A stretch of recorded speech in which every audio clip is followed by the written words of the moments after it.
भिखारी नहीं हूँ। एक था भिखारी।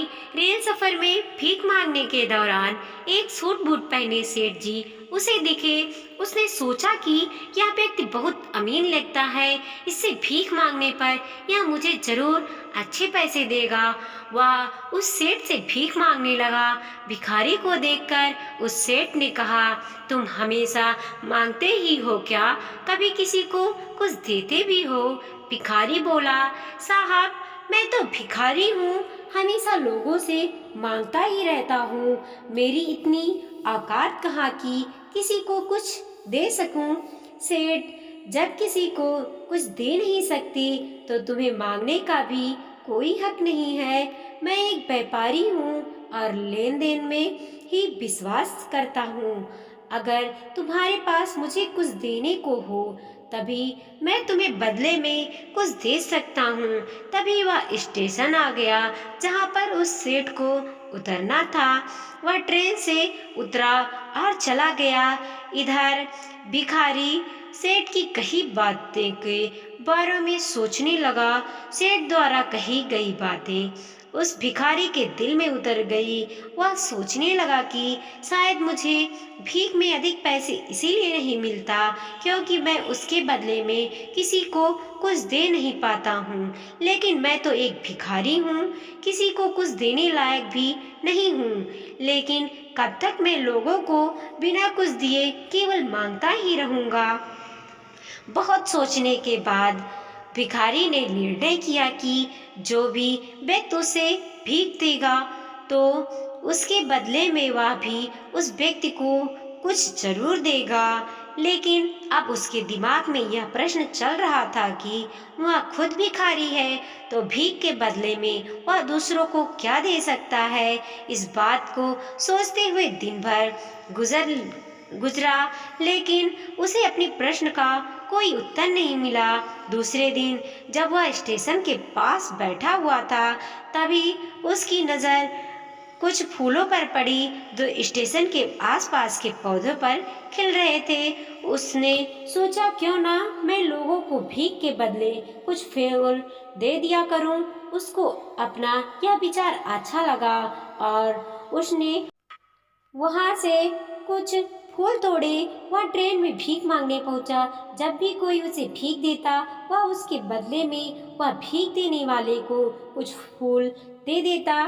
उन फूलों को लोग खुश होकर अपने पास रख लेते। अब भिखारी रोज फूल तोड़ता और भीख के बदले में उन फूलों को लोगों में बांट देता था। कुछ ही दिनों में उसने महसूस किया कि अब उसे बहुत अधिक लोग भीख देने लगे हैं। वह स्टेशन के पास के सभी फूलों को तोड़ लाता था। जब तक उसके पास फूल रहते थे तब तक उसे बहुत से लोग भीख देते थे। लेकिन जब फूल बांटते बांटते खत्म हो जाते तो उसे भीख भी नहीं मिलती थी। अब रोज ऐसा ही चलता रहा। एक दिन जब वह भीख मांग रहा था तब उसने देखा कि वही सेठ ट्रेन में बैठा है जिसकी वजह से उसे भीख के बदले फूल देने का प्रेरणा मिली थी। वह तुरंत उस व्यक्ति के पास पहुंच गया और भीख मांगते हुए बोला, आज मेरे पास आपको देने के लिए कुछ फूल हैं, आप मुझे भीख दीजिए, बदले में मैं आपको कुछ फूल दूंगा। सेठ ने उसे भीख के रूप में कुछ पैसे दे दिए और भिखारी ने कुछ फूल उसे दे दिए। उस सेठ को यह बात बहुत पसंद आई। सेठ, वाह क्या बात है, आज तुम भी मेरी तरह एक व्यापारी बन गए हो। इतना कहकर फूल लेकर वह सेठ स्टेशन पर उतर गया। लेकिन उस सेठ द्वारा कही गई बात एक बार फिर से भिखारी के दिल में उतर गई। वह बार बार उस सेठ के द्वारा कही गई बात के बारे में सोचने लगा और बहुत खुश होने लगा। उसकी आंखें अब चमकने लगी। उसे लगने लगा कि अब उसके हाथ सफलता की वह चाबी लग गई है जिसके द्वारा वह अपने जीवन को बदल सकता है। वह तुरंत ट्रेन से नीचे उतरा और उत्साहित होकर बहुत तेज आवाज में ऊपर आसमान की ओर देखकर बोला, मैं भिखारी नहीं हूँ, मैं तो एक व्यापारी हूँ। मैं भी उस सेठ जैसा बन सकता हूँ, मैं भी अमीर बन सकता हूँ। लोगों ने उसे देखा तो सोचा कि शायद यह भिखारी पागल हो गया है। अगले दिन वह भिखारी उस स्टेशन पर फिर कभी नहीं दिखा। एक वर्ष बाद इसी स्टेशन पर दो व्यक्ति सूट बूट पहने हुए यात्रा कर रहे थे। दोनों ने एक दूसरे को देखा तो उसमें से एक ने दूसरे को हाथ जोड़कर प्रणाम किया और कहा, क्या आपने मुझे पहचाना? सेठ, नहीं तो शायद हम लोग पहली बार मिल रहे हैं। भिखारी, सेठ जी आप याद कीजिए, हम पहली बार नहीं बल्कि तीसरी बार मिल रहे हैं। सेठ, मुझे याद नहीं आ रहा है, वैसे हम पहले 2 बार कब मिले थे? अब पहला व्यक्ति मुस्कुराया और बोला, हम पहले भी 2 बार इसी ट्रेन में मिले थे। मैं वही भिखारी हूँ जिसको आपने पहली मुलाकात में बताया कि मुझे जीवन में क्या करना चाहिए और दूसरी मुलाकात में बताया कि मैं वास्तव में कौन हूँ। नतीजा यह निकला कि आज मैं फूलों का एक बहुत बड़ा व्यापारी हूँ और इस व्यापार के काम से दूसरे शहर जा रहा हूँ। आपने मुझे पहली मुलाकात में प्रकृति का नियम बताया था, जिसके अनुसार हमें तभी कुछ मिलता है जब हम कुछ देते हैं। लेन देन का यह नियम वास्तव में काम करता है। मैंने यह बहुत अच्छी तरह महसूस किया है, लेकिन मैं खुद को हमेशा भिखारी ही समझता रहा। इससे ऊपर उठकर मैंने कभी सोचा ही नहीं था, और जब आपसे मेरी दूसरी मुलाकात हुई तब आपने मुझे बताया कि मैं एक व्यापारी बन चुका हूँ। अब मैं समझ चुका था कि मैं वास्तव में एक भिखारी नहीं बल्कि व्यापारी बन चुका हूँ। भारतीय मनीषियों से संभवतः इसीलिए स्वयं को जानने पर सबसे अधिक जोर दिया है। और फिर कहा, स्व अहम शिवाहम समझ की बात तो है ही। भिखारी ने स्वयं को जब भिखारी समझा वह भिखारी रहा। उसने स्वयं को व्यापारी मान लिया, व्यापारी बन गया। जिस दिन हम समझ लेंगे कि मैं कौन हूँ, अर्थात मैं भगवान का अंश हूँ, फिर जानने समझने को रह ही क्या जाएगा। माँ जैसी सासू माँ सुबह 10 बजे तक सोने वाली और बार बार उठाने पर भी थोड़ी देर और सोने दो ना कहने वाली शालिनी आज भोर को 6 बजे ही उठ गई थी। इतना ही नहीं, उसने सबके लिए चाय बनाई, पेपर लेकर आई, बगीचे में पानी दिया और पापा को सुबह मॉर्निंग वॉक के लिए भी उठाया। सभी लोग शालिनी को बड़ा आश्चर्य से देख रहे थे। सभी का एक ही सवाल था, शालिनी तुम यहाँ क्या कर रही हो? शालिनी ने धीरे से जवाब दिया, 3 महीने हो गए हैं मेरी शादी तय हुए। वहाँ पर कौन होगा मेरे आगे पीछे घूमने वाला? वहाँ तो सब मुझे ही करना होगा, बस इसीलिए आज से शुरू कर दिया। घर की बेटी को इतना समझदार होते हुए देख सबको खुशी हो रही थी और साथ ही साथ बुरा भी लग रहा था।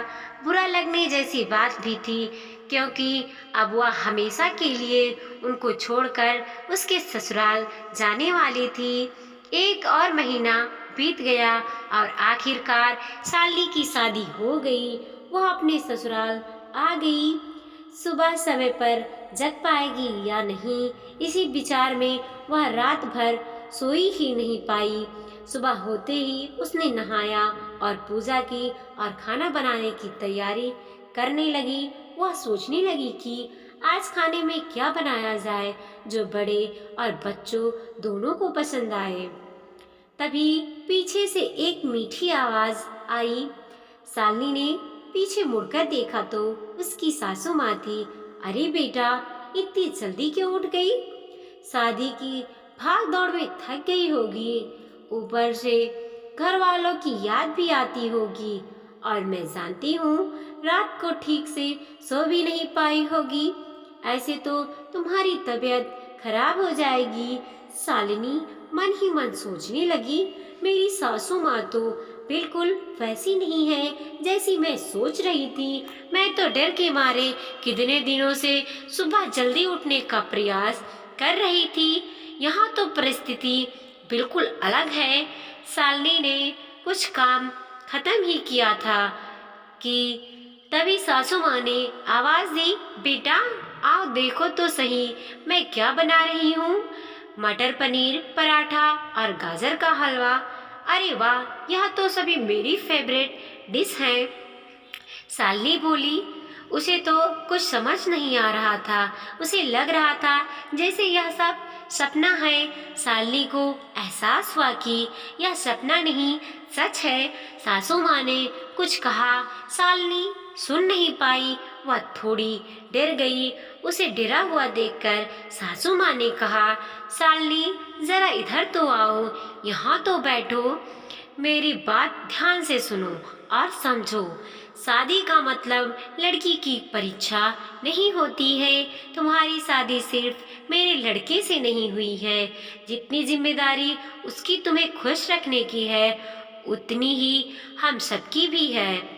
हमने तुम्हें घर सिर्फ काम करने के लिए नहीं लाया है।